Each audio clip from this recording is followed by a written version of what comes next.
అందరికీ నమస్కారం అండి.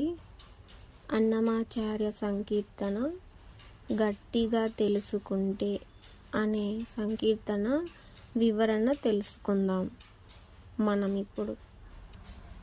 గట్టిగా తెలుసుకుంటే కన్నదే కంటి గురుమా, గట్టిగా తెలుసుకుంటే కన్నదే కంటి గురుమా, దట్టమై సుజ్ఞానము తనలోనే ఉన్నది. వీటి అర్థం ఏమిటంటే, గట్టిగా తెలుసుకుంటే కన్నదే కంటి గురుమా అని అంటే, బాగా మనం తెలుసుకుంటే, అర్థం చేసుకుంటే, విచారణలో తెలుసుకుంటే, మనం కంటితో చూసే ప్రతిదీ లోపల బయట అంతటా మనకు గురువే ఉన్నాడు. ఏదైనా నేర్పిస్తూనే ఉంటుంది ఈ ప్రపంచము. ఏ కదలికైనా ఏదైనా మనకు గురువే. అది మనలో ఉన్న సుజ్ఞానంతో, అంటే మనలో ఉన్న జ్ఞానంతో తెలుసుకుంటే అది మనలోనే ఉన్నది అని అర్థం.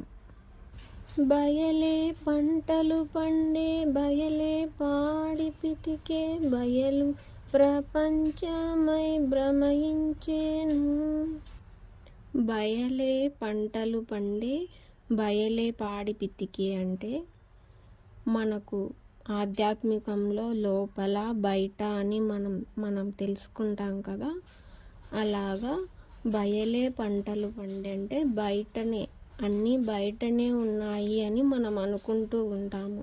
మనం ఏది చేసినా బయటనే చేస్తేనే మనకు బాగుంటుంది అనే ఆలోచనలు మనకు ఉంటాయన్నమాట.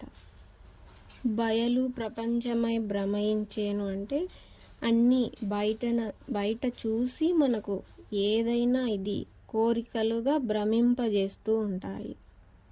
అవి తీరాలని, తీర్చుకోవాలని లోపల కలుగుతూ ఉంటాయి. బయట దాన్ని చూడటం వల్ల మనకు అది భ్రమగా ఏర్పడుతూ ఉంటుందన్నమాట. బయటనే ప్రకృతియు, బయటనే జీవులు, బయటనే బ్రహ్మము పరిపూర్ణమాయే. వీటి అర్థం ఏమిటంటే, బయటనే ప్రకృతియు, బయటనే జీవులు అంటే మనకు ప్రకృతి నుంచే ఈ జీవము ఉద్భవించింది, జీవులు ఏర్పడ్డాయి. అయినా మనకు ఆ పరమాత్మ వల్లనే ఈ ప్రకృతి కూడా ఉద్భవించింది. ఆ ప్రకృతి కలయిక వల్లనే మన జీవులమందరము ఉన్నాము. అది మన లోపల ఉన్న పరమాత్మ వల్లనే ఇది సాధ్యము అని అర్థం అన్నమాట. బయటనే బ్రహ్మము పరిపూర్ణమాయే అంటే మనకు అంత లోపల దైవం ఉన్నది అని మనం అనుకోక, బయటనే సర్వము, ఏదైనా దైవాన్ని దర్శించినా మనం బయట గుడిలో ఉన్న దైవం ఉన్నాడని అనుకుంటాము. కానీ మన నిత్య వ్యవహారాలను చేసుకుని దైవాన్ని దర్శనం చేసుకున్నా కానీ అంతటితోనే పరిపూర్ణము అనుకుంటాము. కానీ మనలోనే ఆ దైవము పరిపూర్ణముగా ఉన్నాడు అని మనకు అన్నమాచార్య తెలుపుతారన్నమాట. ఆ పరిపూర్ణత బయట కాదు, మనలోనే అని అర్థం చేసుకోవాలి.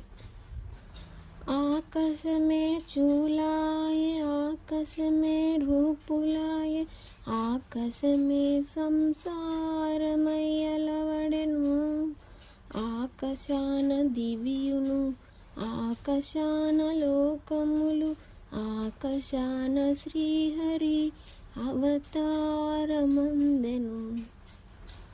ఆకాశమే చూలాయే, ఆకాశమే రూపులాయే, ఆకాశమే సంసారమై అలవడెను అని అంటే మనం పుట్టక ముందు మనం లేము అన్నట్లుగా ఉంటాము. మనం మన అమ్మ కడుపులో పుట్టిన తర్వాత మనం పెరిగి పెద్ద అవుతాము.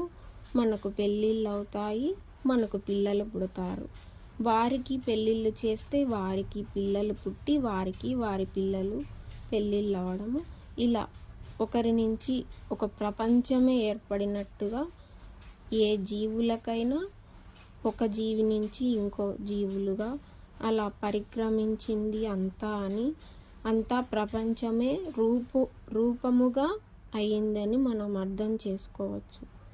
ఆకాశమే అంటే ఖాళీగా ఉన్న ఒక ఆకాశమే ఇన్ని రూపాలతో రూపం దాల్చింది, రూపమై ఒక సంసారమై మనకు కనిపిస్తోంది. అంటే ఇంతటి ప్రపంచము ఒక రూపంలాగా మనకు కనిపిస్తుంది. మనం బయటికి వెళ్తాం కదా, అలా అడుగు పెడితే మనకంతటా ప్రపంచమే, మొత్తం రూపమే అన్నమాట. మన కంటికి కనబడుతున్నదంతా ఒక రూపముతో కనిపిస్తుంది. ఆ ఆకాశము అని అంటే ఆకాశము ఒక రూపము లేనిది అన్నట్టుగా మనం తెలుసుకుంటే, అదే మనం దైవముగా అంటే మనకు దైవం కనిపించడు, అది లోపల కనిపించే దైవమే అని అంటే, అలా కనిపించని ఆకాశమే రూపమాయనే అన్నట్లుగా ఈ ఆకాశమే సంసారమై అలవడెను అని అర్థం చేసుకోవచ్చు. ఆకాశాన దివియును ఆకాశాన లోకములు, ఆకాశాన శ్రీహరి అవతారమందెను.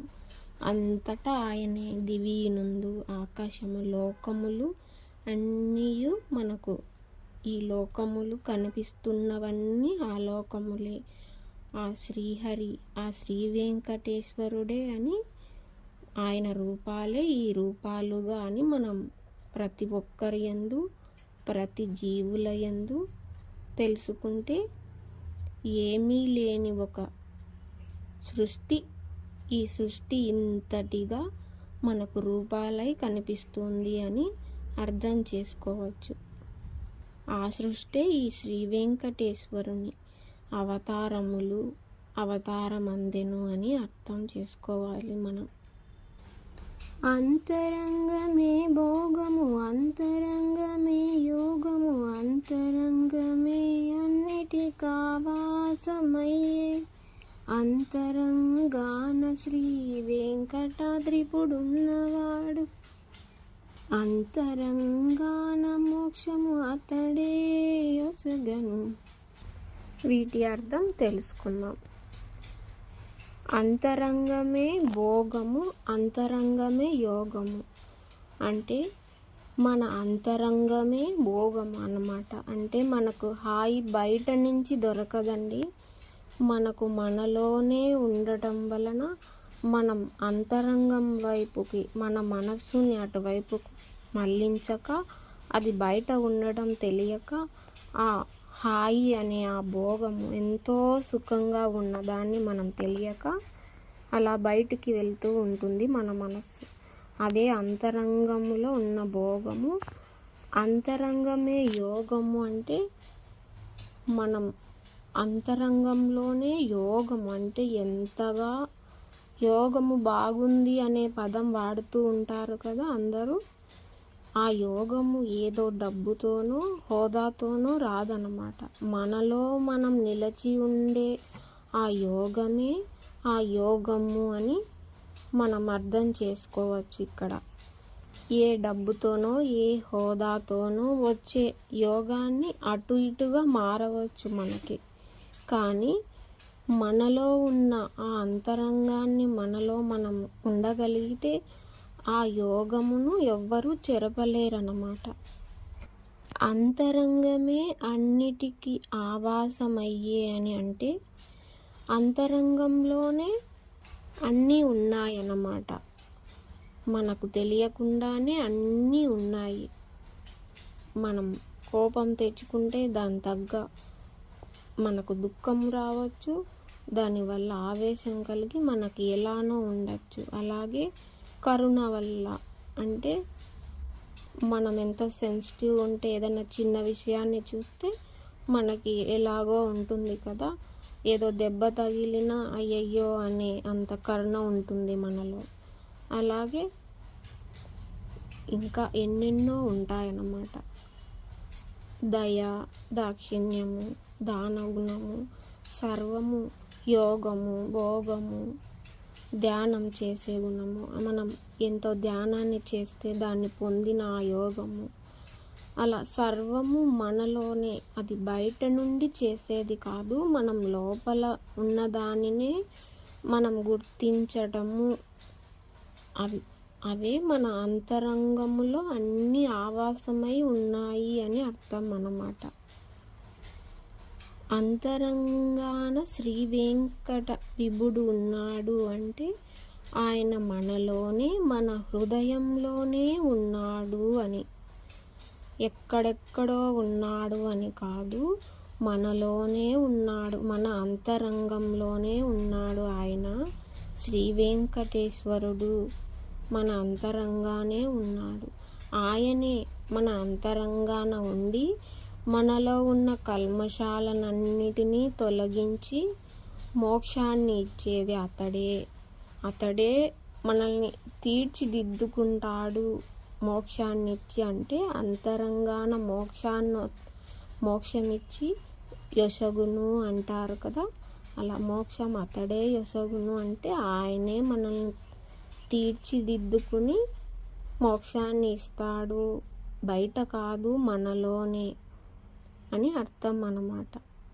ఇంతటి జ్ఞానము మనలోనే ఉన్నది, దట్టమై సుజ్ఞానము తనలోనే ఉన్నది అంటే ఎంతో ఉన్నది మనలో. ఆ జ్ఞానం అంటే ఎంతెంతో చెప్పలేనంత ఉంటుంది మనలో ఆ సుజ్ఞానం అనేది. మనకు తెలియక బయట పరుగులు తీయటం వలన బయటనే ప్రపంచం ఉన్నదని మనం అలా అనుకోవటం వలన బయట చూసే ప్రపంచం వల్లే నిజమని, మనలో ఉన్నది కాదు అని మన అంతరంగాన్ని మనం ఉండలేక అలా బయటికి వెళ్ళడం వల్ల మనం అదే ప్రపంచం అని అనుకుంటూ ఉంటామన్నమాట.